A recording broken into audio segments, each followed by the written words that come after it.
지나갈 건지 안 갈 건지는 각자가 결단해야 됩니다.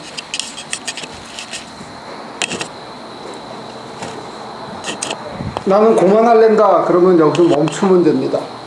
그러면 이렇게 가서 다른 사람들하고 그냥 어울려서 이렇게 살면 됩니다. 그리고 에이 나는 이런 꼴로는 못 살겠다 이건 창피해서 그러면 이렇게 돌아가면 됩니다. 근데 이것도 못하고 저것도 못하면 이제 어중간해지는 거죠. 성경은 2000년 전에 다 얘기를 해놨더라고요.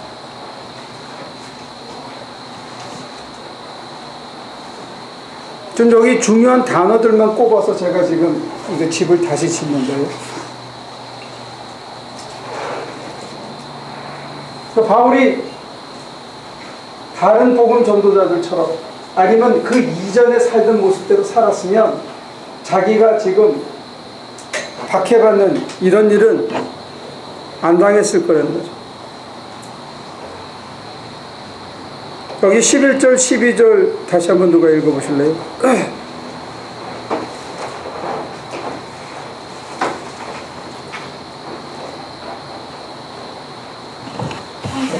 내가 지금까지 할례를 전하면 어찌하여 지금까지 핍박을 받으리요. 그리하였으면 십자가에 거치는 것이 그쳤으니 십자가에 거치는 것. 그랬더니 바울은 무슨 얘기를 합니까? 너희를 어지럽게 하는 자들이 스스로 되어버리기를 원하노라. 할례를 가지고 여러분들을 선동하는 사람들은 차라리 자기의 그 지체를 잘라버리는 것이 좋겠다. 껍질만 벗기지 말고 송들이 잘라내라. 그렇게 그게 의롭게 만들어주고 그게 그렇게 진정한 의미의 자유를 준다면 하나님의 의를 드러내는 거라면 왜 그것만 껍데기만 자르냐 아주 속살까지 다 잘라버리지. 이거 아주 굉장히 냉소적인 태도입니다. 자기가 박해받고 있기 때문에 지금 하나 아주 독설이에요. 숨어 있는데 그 지체를 잘라내는 것 이상의 고통을 지금 사실 바울은 받고 있는 거죠. 뭐 때문에? 타협하지 않기 때문에. 지금 이 갈라디아서가 쓰여질 당시에 사람들은 뭐냐면 예수도 믿고 할례도 받아야 된다. 이 두 가지 타협을 하는 거예요. 근데 바울이 그거 타협하지 않은 것은 내 힘이 제로가 돼야 은혜가 100이 되더라는 이거예요. 그러니까 그리스도의 은혜를, 그리스도의 그 헌신과 희생을 조금이라도 약화시키는 것이 있다면 나는 그거 타협할 수 없다는 거죠. 그건 어떤 면에서 실존적으로 그리스도에게 100% 의존할 때만 진정한 자유가 있었고 조금이라도 내가 나를 의지할 때는 무너지더라는 자기 고백이 여기 담겨 있다고 봅니다.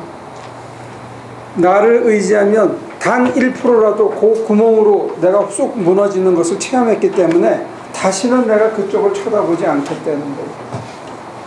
그러니까 하나님만 사모하는 게 내가 잘나서 내가 신앙적으로 위대한 결단을 해서 하는 사람도 뭐 1억 명 중에 한두 명 있을지 몰라도 바울이 얘기하는 우리 이 개신교 전통에서는 99.99%는 내가 다 해봤는데 안 되더라는 거예요.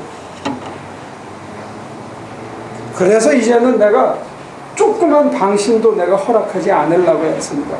그래서 사실은 주 예수여 도와주소서 하는 기도만 하는 거지 내가 뭘 해보려고 내가 지켜보려고 하니까 그 속에 누룩이 들어있는데 무슨 누룩이냐? 잘난 체 하는 누룩이 있고 내가 이만하면 섰지 하는 누룩이 있고 내가 남보다 더 낫지 하는 누룩이 있고 이만하면 됐겠지 하는 누룩이 따라와서 반드시 또 넘어지더라는 안 넘어지려면 어떻게 해야 되느냐? 애진하게 안 하는 거예요. 애진하게 그쪽은 쳐다보질 않는 거예요. 뭐를? 아이고 내가 한번 해볼까? 이제 내가 되겠지? 내가 옛날보다 믿음이 많이 좋아졌지? 이런 쪽은 애진하게 쳐다보질 않는 거예요. 내가 가서 내 믿음을 한번 과시하고 내가 능력받았으니 가서 귀신 한번 쫓아내고 병도 확 낫게 해주고 내가 가서 이제 전도도 좀 해봐야지. 그러면 하나님께서 칭찬하는 게 아니라 하나님께서 실패를 예비하고 계신다는 거예요. 우리 개신교 전통은 그렇습니다. 왜? 하나님만 의지하라. 금방 이게 돌아가니까. 이제 이게 여기 깔려 있는 거예요. 그래서 그런 의미에서 진정한 자유는 언제 온다? 바울이 얘기하는 진정한 모습, 참자, 그건 어디에 있느냐?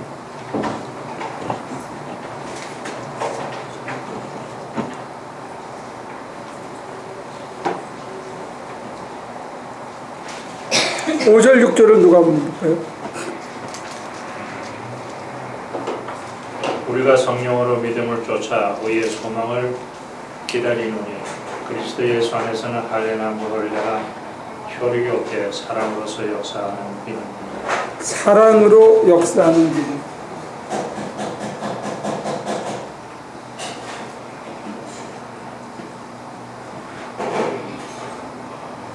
이거는 동사고 이거는 명사예요. 믿음은 사랑을 포함하고 있고 사랑으로 움직여야 믿음이 되는 거예요.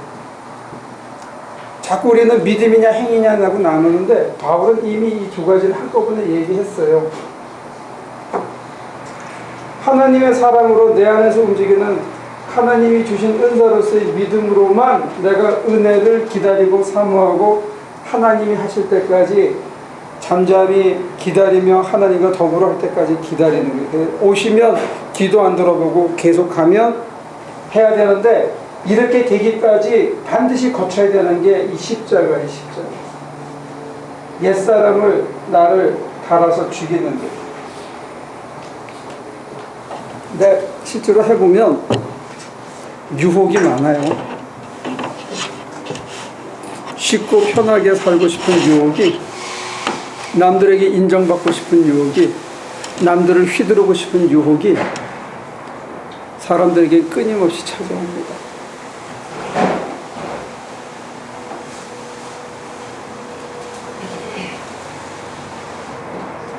그래서 제가 어제 누구한테 말씀드렸는데 여러분들에게 어떤 어려움이 찾아올 때요, 또는 어려운 사람이 나타났을 때요, 그걸 사람으로 보고 내게 어떤 일이 벌어졌다고만 생각하지 말고 하나님께서 왜 그걸 허락하셨는가도 생각해 볼 필요가 있대요.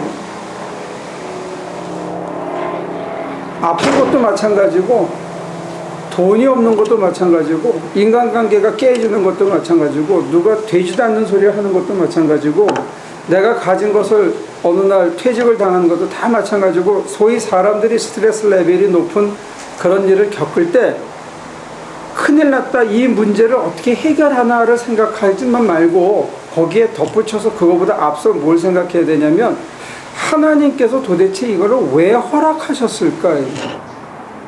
하나님이 살아계시다면 그러면 우리가 다른 걸 생각할 수가 있습니다. 내가 지금 핍박받고 고생하는 것만 보지 말고 이게 왜 생겼을까? 그래서 한 칸 더 내려가야 되는 한 칸. 그래서 사랑으로 역사하는 믿음을 실천하라고 만약에 주셨다면 하나님께서는 핍박과 박해라는 어떤 무대장치를 통해서, 이건 배경이에요. 배경을 통해서 내가 무슨 역할을 하고 어떤 인간으로 변하느냐, 어떤 인간으로 변하느냐 했을 때 성령을 따라, 성령의 인도를 따라요. 지금까지는 누구 힘으로 살았어요? 예? 네? 아니에요. 남자들이 그렇게 얘기하면 안 돼요. 누가 그랬대잖아요. 사람이 100명이 있었어. 그래서 뭐 해라 그랬더니 99명이 다 이쪽에 서고 한 명만 저쪽에 달랑 섰더라. 그래서 야, 너는 왜 여기 서 있냐 그랬더니 아침에 나오는데요, 우리 마누라가요 사람 많은데 가지 말라 그래서 그래서 마누라 시키는 대로 사는 사람. 그래서 뭘 하는데 눈치만 보는 애가. 그래서 우리 교회에서 내가 일부러 이쪽에 남자 앉게 하고 이쪽에 여자, 밥이라도 실컷 먹으라 해서 집에서도 못 얻어먹는다. 그래서 이쪽에 남자들 뭐 여성들 많이 먹으라고 내가 등 돌리고 있는 거예요. 밥하기 싫으니까 여기서 실컷 먹고 가요. 그런 심오한 뜻이 있는지 몰랐지. 예? 아닐 텐데. 아, 그래요. 사실 그러죠. 남자들 좀 기 좀 피고 살라. 진짜 깊이고 사는 남자들이 드물더라고요. 성령의 인도를 따라 사는 게 아니고 세상 풍조를 따라 살고 옆에서 잔소리하는 마누라가 시키는 대로 신앙생활을 하는 게 우리 모습이라고. 사람 무서워서 신앙생활하는 거지 하나님을 쳐다보고 신앙생활을 못하고 있는 거예요. 그러니까 성령의 인도를 따라 안 사니까 사랑으로 역사하는 믿음이 뭔지를 잊어버렸어. 예수 믿고는 과거로 돌아간 거예요. 근데 하나님께서 핍박과 박해라는 무대장치를 적절히 활용하시는 거는 이럴 때 빛이 나는 거예요. 이럴 때 힘을 발휘하는 거예요. 이게 핍박과 박해를 받지 않으면 내가 믿음이 좋은 사람인 줄 알아. 제가요 오늘은 깨끗하게 옷을 입었는데 허름하게 옷을 입고요 공사하러 가면 딱 아저씨 이렇게 하고 그래요. 여러분들은 제가 이렇게 깨끗하게 입고 교회 오니까 목사라고 최소한은 대접을 해주잖아요. 최소한의 예의는. 나중에 뭐 승질 나면 이놈저놈 하겠지 손 놓고. 근데 적어도 지금은 안 그래. 그지? 근데 공사판에 가면 무조건 아저씨예요. 그러다가 뭐 우리 목사님입니다. 그러면 이게 좀 적어도 언행에 있어서의 레벨은 높아가. 그러다가 돈이 딱 걸리고 자기가 원하는 대로 물건이 안 나오면 금방 아저씨가 돼요. 네? 그러면 제가 여기서는 여러분들이 적절하게 대접해 주니까, 그리고 특히 강의할 때는 제가 성적을 쥐고 있으니까 뭐라고 덤비다가도 끝에 이론으로 설복을 당해요. 또 그 한정된 게임을 할 때는 제가 단수가 높으니까 안 밀리잖아요. 그런데 현장에 딱 나가서는요, 이걸로 안 하면 제가 억지로 참아서 막 혈압이 오르게 되더라고요. 이게 없으면 제대로 내가 그리스도의 사랑으로 연습이 됐는지, 돌을 닦았는지 안 닦았는지 점검이 안 돼. 여러분들이 현장에 없으면, 내가 교회에서는 다 좋은 얼굴로 설거지도 다 되고, 아이고 집사님, 아이고 권사님 뭐 다 이러지, 실제로 이해 득실이 얼려가 팔부터 걷고 덤비지. 그럼 가짜이다. 여러분도 가짜고 나도 가짜야. 이게 오기 전까지는 다 가짜야. 그래서 예수님께서 창수가 나고 바람이 불어야 이게 반석 위에 지은 집인지 아닌지, 그때 가서 성령의 불이 지나가 봐야 이게 진짜로 제대로 공을 들여 지은 집인지 아닌지 분간이 간다. 그렇게. 그래서 사무실에서 사람하고 부딪혀 봐야 내가 믿음이 자랐는지 안 자랐는지 이렇게 판정이 난다. 왜 보세요? 사무실 나가기 전에 집에서 먼저 박살이 나.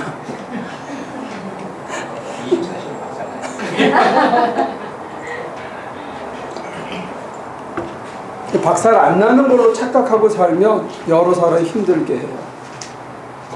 수없이 박살이 나야 우리가 어쩔 수 없이 성령의 인도를 내가 원해서 내가 그걸 사모할 수밖에 없게 된다. 하나님이 도와주셔야만 된다는 걸 내 뼈와 살이 알기 때문에 이제는 그쪽, 아이고 고개만 살짝 해도 내가 또 자빠지던 걸 봤기 때문에 이제는 그쪽 쳐다보지도 않고 하나님만 사모하게 되는 거예요. 무슨 도가 닦여서가 아니고 이 앞에 가니까 내가 한다는 게 백해무익하다는 것을 내가 체험을 통해서 이제 뼈시리게 아니까 애저녁에 생각을 안 하는 거야. 30년 40년 믿어도 소용이 없더라. 이게 후다닥 하고 무너지더라는 거죠. 그래서 안 쳐다보는. 그래서 성령으로 인도하게 하는데, 그러면 하나님은 왜 우리한테 이런 민망하고 가슴이 뻑뻑하고 숨이 헐떡거리는, 정말로 열이 나가지고 억지로 참아야 되는, 아니면 모든 걸 다 털고 그냥 넋놓고 가만히 앉아가지고 아무것도 하기 싫은 상태까지 사람을 끌고 가시느냐? 왜? 갈라디아서는 거기에 대한 대답을 해줍니다. 그거를 할례 받아가지고 율법 지켜가지고 무슨 윤리적인 코드를 따라가지고는 안 된다 이게. 그럼 어떻게 해야 되느냐? 십자가에 못 박혀야 돼. 이게 통과 1호. 날 죽여야 되는 거야. 끊임없이 내 생각을, 에이, 내가 막 불안하면, 아니야, 난 틀렸어. 이거 틀린 거야. 하나님이 맞아. 하나님이 계신데, 하나님이 죽었냐? 그러고 버려. 내가 막 속이 끓어오르면, 주님은 자기 못 박은 사람도 용서했는데, 에이, 이거 내가 틀려. 자우전 내가 틀려. 하나님이 맞아. 이런 실천이 필요하다는 거야. 여러분도 그런 기도해요? 아니, 이건 내가 틀렸어. 난 아니야. 내 생각이 아무리 이렇게 해서 소설이 쫙 쓰여지는데, 이거 시작부터 이건 내가 틀려. 이건 하나님이 계시니까 하고, 여러분들 이런 기도를 하냐고. 그게 십자가에 못 박히는 자아를.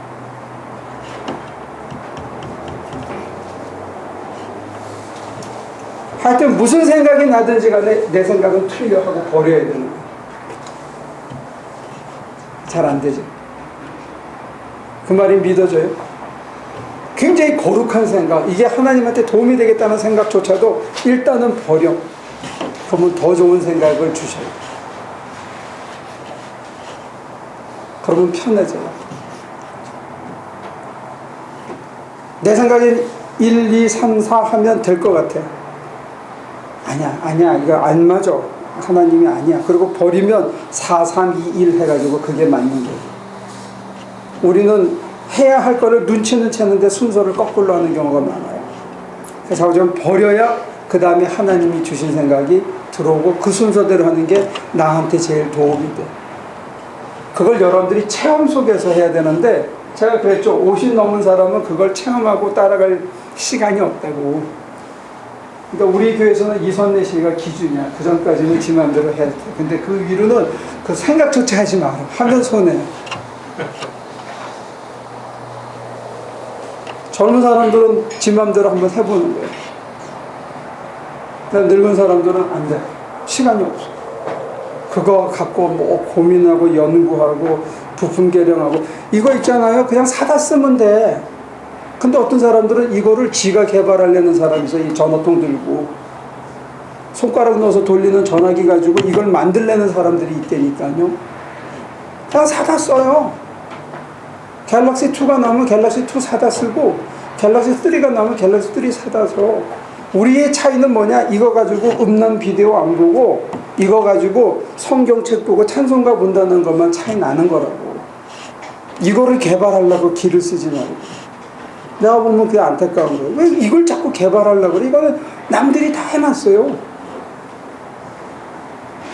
오늘 이걸로 복음성가 듣고 찬송가 듣고 보고 그렇게 하면 돼요.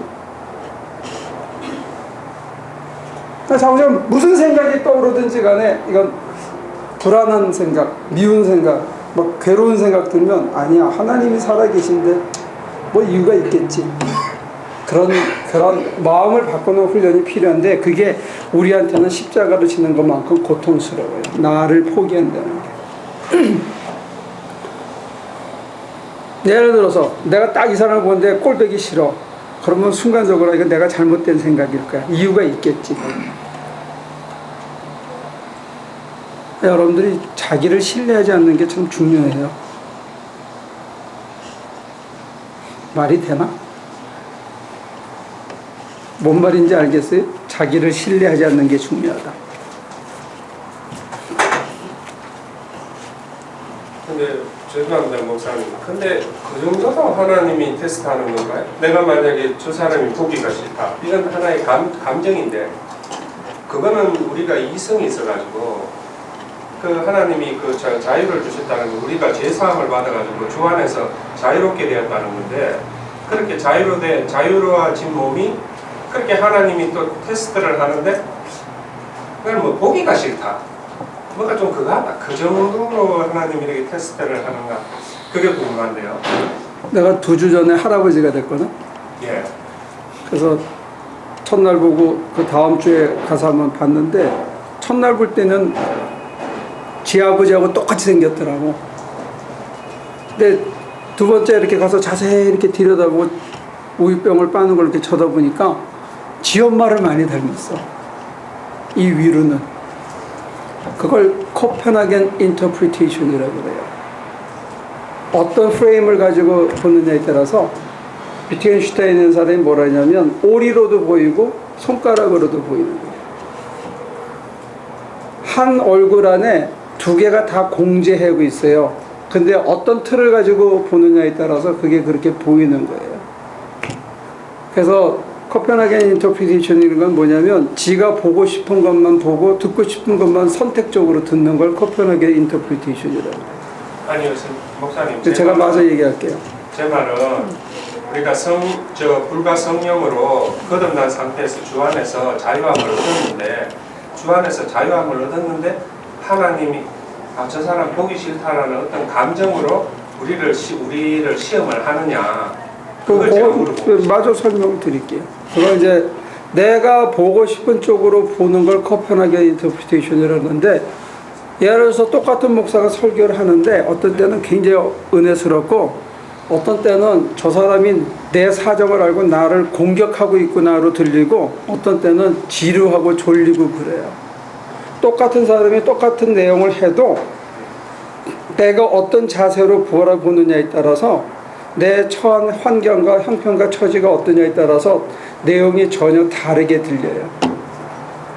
제가 그 얘기를 한 이유는 뭐냐, 어떤 사람이 있는데 내 기분과 내 심정에 따라서, 아까는 이성적이고 합리적인 인간이라고 하셨는데, 합리적이고 이성적인 인간이 내가 집에서 예를 들어서 애하고 싸우고 나온 날 그 사람을 보면 하는 게 눈에 실 때가 있고, 내가 기분이 좋을 때는 그게 그냥 넘어갈 때도 있다는 거예요. 우리가 내리는 판단이 절대적이지 않다는 거예요. 가장 정확하지 않다는 게, 가장 합리적이고 공명정대한 판단을 내릴 만큼 우리가 온전한 인간이 아니라는 거예요. 제 생각은 조금 다른데요.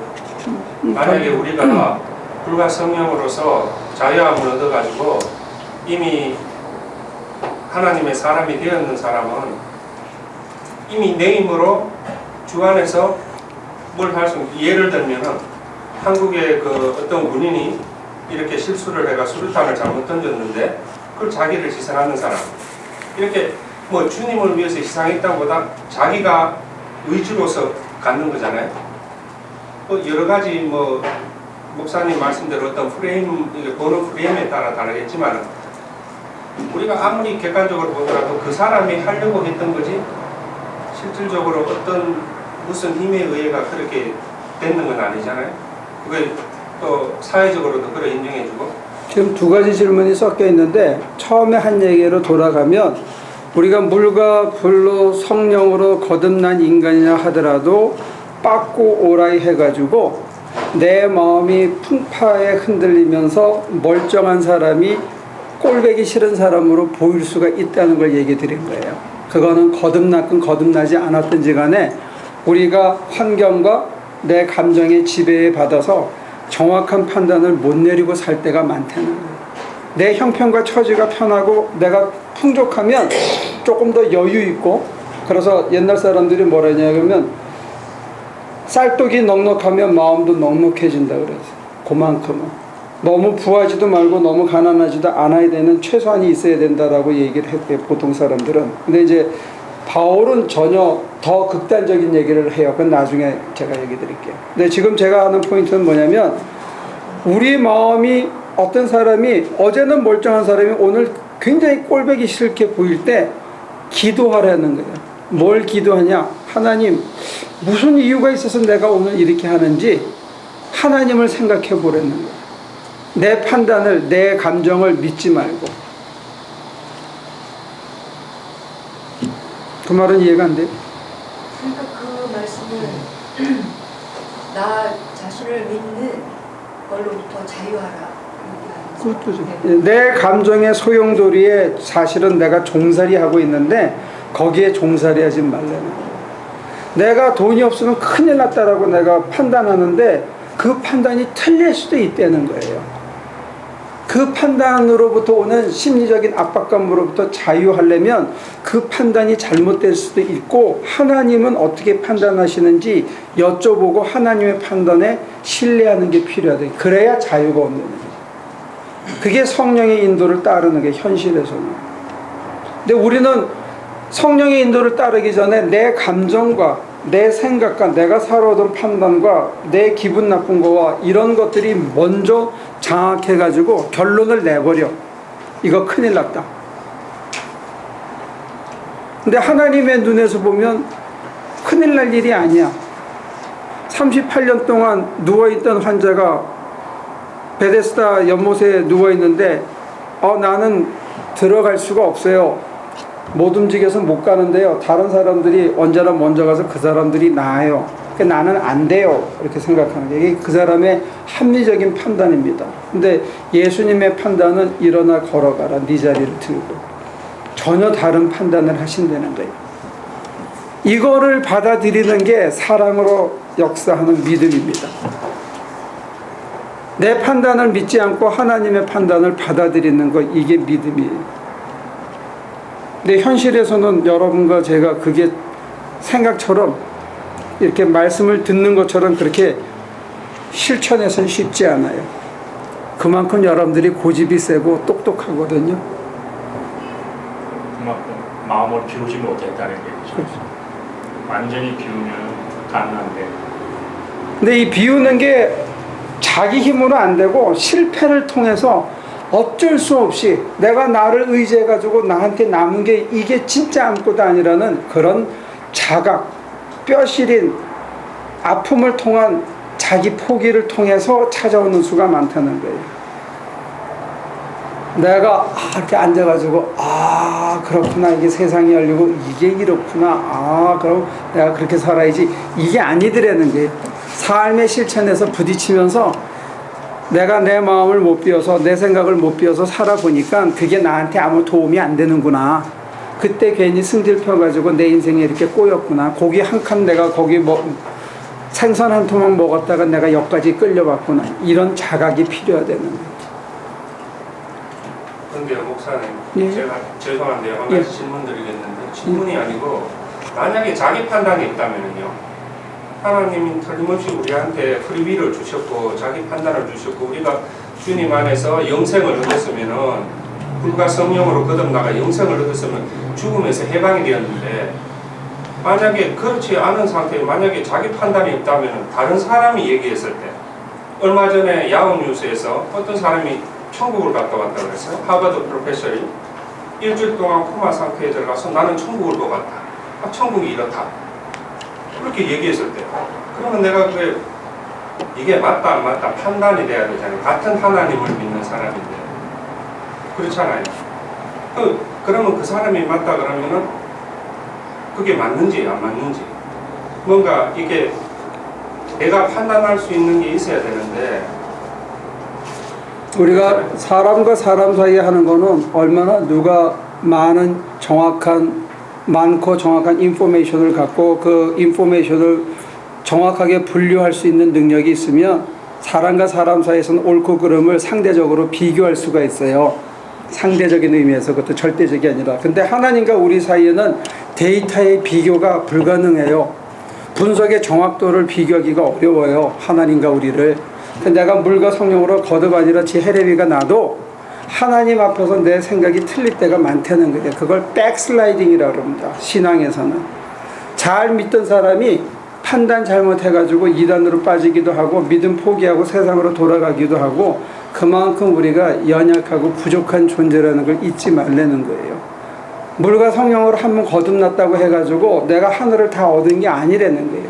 그래서 종교개혁자들은 우리들에게 뭘 가르치냐, 매일 십자가에 자기를 못 박여 죽여야 된다는 거예요. 매일. 안 그러면 옛 자아가 다시 살아난다는 거예요. 매일 자기를 포기하지 않으면 옛사람이 우리 속에서 다시 살아나서 옛 것을 챙겨요. 제일 재밌는 게 뭐냐, 은혜 받아서 신학교 오는 사람들이 있어요. 이제 주를 위해서 살겠다고. 그래서 신학교 1학년 지나면 다 전도사님이라고 불러요. 그러면 누가 전도사님이라고 부르다가 집사님, 교회에서 직분이 뭐예요? 집사님 하고 부르면 기분이 확 상해요. 그 호칭 하나 때문에. 자기 다 버리고 온 사람들인데 금방 획 돌아가요. 전도사 되고 나면 언제 목사 되냐 손가락 꽂고 있어요. 다 버린 사람들이에요. 근데 와가지고 나 언제 타이틀 따나 이거 계산하고 앉았어요. 목사 딱 되고 나면 교회 자리 어디 있는지 그걸 위해서는 언제든지 타협할 수 있어요. 그게 사람이에요. 여러분들도 집사 평신도 하시면서 하나님 아닌 것에 수없이 타협하고 머리 숙이고 적절히 적당히 가요. 제가 그걸 일일이 나열을 하지 않는 것뿐이에요.